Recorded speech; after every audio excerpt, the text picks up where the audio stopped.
ಜ್ಯೋತಿ ಚಿಕ್ಕಲ್ಲೂರು ಕ್ಷೇತ್ರ ನಿಲ್ಲಿಸಿದ್ದಪ್ಪಾದೆ ಕೊರೋನ ಕಟ್ಟೆ ಲಿಂಗೋ ಮಡಿವಾಳ ಮಾಚಯ್ಯ ಮುತ್ತುನಳ್ಳಿಯ ಜ್ಯೋತಿ ಮಡಿವಾಳ ಮಾಚಯ್ಯ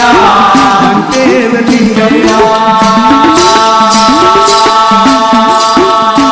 ಸ್ವಾಮಿ ನಾವು ಕೂಗು ನಿಮ್ಮ ಪರಕರವಾದಪ್ಪ ಸಿದ್ದಯ್ಯ ಸ್ವಾಮಿ ಬನ್ನಿ